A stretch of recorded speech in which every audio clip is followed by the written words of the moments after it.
अपने में श्रेष्ठता का भाव कदापि न होने पावे। सवहि मान प्रद आप अमानी, ये ध्यान देने का विषय है। हम सुनते हैं, सुनाते हैं, लेकिन इसे अपने आचरण में नहीं लाते। अमानित्व, अगर मान की भावना रही तो भजन करने पर भी आनंद की अनुभूति नहीं होगी। श्री वृंदावन रस की प्राप्ति के लिए, वृंदावन की अद्भुत महामहिमा में, चिदानंद में, लीला विलास के दर्शन के लिए, वृंदावन इह विधि बसै तदिक सब अभिमान, तृणते नीचो आपको जाने सोई जान, तृणते नीच अपन को कहे शुभ रसुभ न जानही, तृणाद पिस्तुनी चेन तरोरु सहिष्णुना, अमानिना मान देन कीर्तनीय सदा हरि। समस्त आचार्यों ने, महापुरुषों ने एक ही बात कही।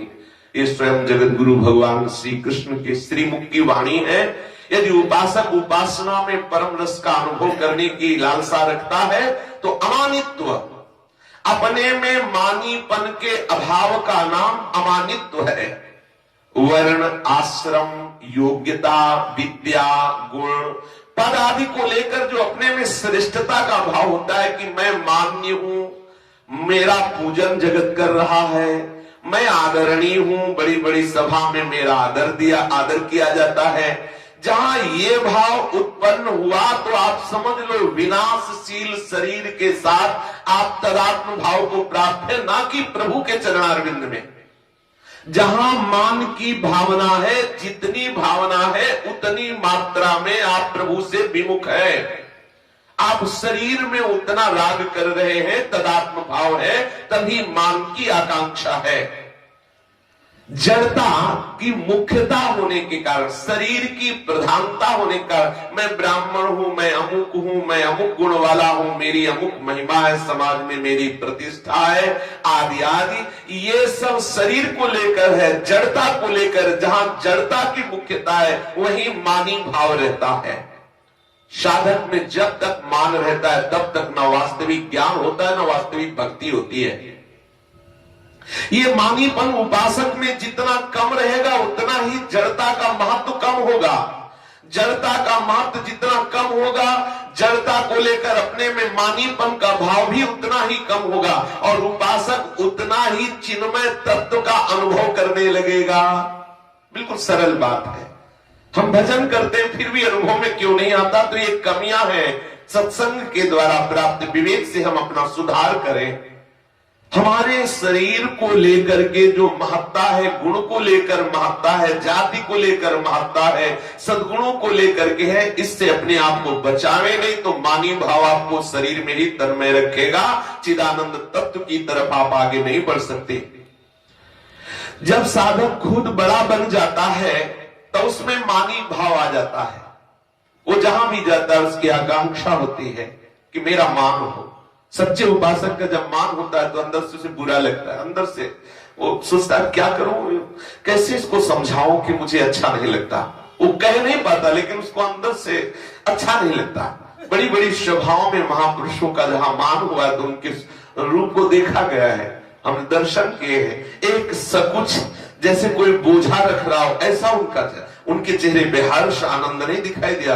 एक बोझा सा क्या करे तो क्या करे, ऐसा लगता है अगर कोई रास्ता हो तो भाग जाए, ऐसा उनको अनुभव होता है। मान उनको बिल्कुल अच्छा नहीं लगता। और अपने लोग और छाती फुला के सभा में कि हाँ हम कुछ हैं, अगर ऐसा भाव है तो इसे मिटा दो। जब तक अपने में बड़ा भाव है, साधक को चाहिए कि इस भाव को मिटाने के लिए जो तत्वज्ञ जीवन मुक्त संत महापुरुष हैं उनका संग करें।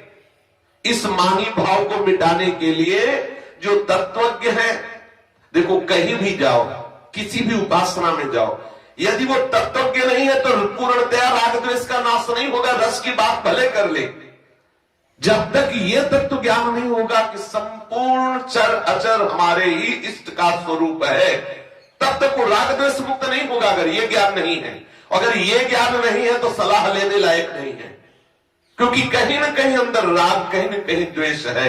ये जो नाना प्रकार के सांप्रदायिक झगड़े, नाना प्रकार के एक वैष्णव दूसरे वैष्णव से द्रोह, इसका कारण तत्व बोध ना होना है।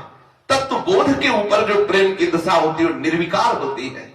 बिना तत्वबोध हुए प्रेम हो ही नहीं सकता, बिल्कुल नहीं हो। प्रेम की बात हो सकती लेकिन प्रेम नहीं हो सकता। अनंत ब्रह्मांडों में जितना भी वैभव है हमारे प्रीतम के द्वारा ही रचित है, प्रीतम ही स्वरूप में है। हमारे प्रीतम एक अंश में सब धारण कर रहे हैं, इतने समर्थ हैं। अनंत ब्रह्मांडों का स्वामित्व धारण किए हुए भी वो श्री वृंदावन धाम में प्रियाजू के सामने दैन्य दिखाई दे रहे, वही अनुभव करा रहे हैं कि रस दैन्यता से ही आता है। अगर तनिक भी अपने में साहिबीपन है, कोई भी अभिमान है, तो प्रेम राज्य में प्रवेश नहीं हो सकता। और ये तभी तक रहता है जब तक राग द्वेष रहते हैं। राग द्वेष तभी रहता है जब तक अज्ञान रहता है। कोई भी हो, कहीं भी हो, अगर राग है, द्वेष है, तो अज्ञानी है, अभी उसे तत्व ज्ञान नहीं हुआ। हमें क्या करना है? इस मान को मिटाने के लिए जो भगवत प्रेमी तत्वज्ञ महापुरुष है उनका संग करना है, शरीर को उनके पास रखना है, उनके अनुकूल बनाना है, उनकी आज्ञा के अनुसार चलना है। तो आप देखेंगे आपका मान नष्ट हो जाएगा। तिनकी संगति रहत जाति कुल मद सब नंसई, सेवक जी महाराज ने भी कहा है। जो रसिक जन है, भगवत प्रेमी महात्मा है, उनके संग रहने से, उनके शरीर के पास रहने से, देखो दोनों बातें यहां कह रहे हैं। उनका संग करना है प्रतिक्षण, तो प्रतिक्षण आप शरीर के पास नहीं रह सकते।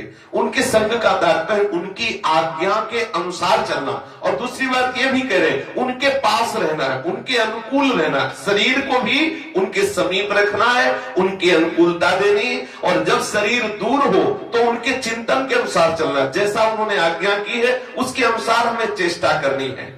इससे मानीपन दूर हो जाता है। इतना ही नहीं, उन महापुरुषों के संग से बहुत सुगमता से सारे दोषों पर विजय प्राप्त हो जाती है। सबही मान प्रद आप अमानी, ये सिद्ध बात उसके हृदय में स्वयं आ जाएगी जो संत महापुरुषों का संग करते हैं। संत क्योंकि सभी को मान देने वाले होते हैं, स्वयं अमानी होते हैं, तो संसर्ग से ये गुण उनके अंदर आ जाता है। क्योंकि उनमें जो तत्वज्ञ महापुरुष है उनकी ऐसी स्थिति होती है। मान पाने की इच्छा से रहित रहने वालों का सानिध्य प्राप्त करने पर आप भी मान रहित हो जाएंगे। साधक का मानीपन दूर तभी हो सकता है, वो किसी साधना से नहीं, वो ऐसे तत्वज्ञ महापुरुषों से जो स्वयं मान, बड़ाई, आदर, सत्कार आदि को देने स्वभाव वाले हैं, लेने स्वभाव वाले नहीं। देने का स्वभाव है, लेने का नहीं। ऐसे संतों का संग करने से मान दूर हो जाता है। ऐसा स्वभाव तभी बन सकता है जब तत्व ज्ञान हो जाएगा कि एक ही परमात्मा तत्व, हमारा इष्ट ही सब रूप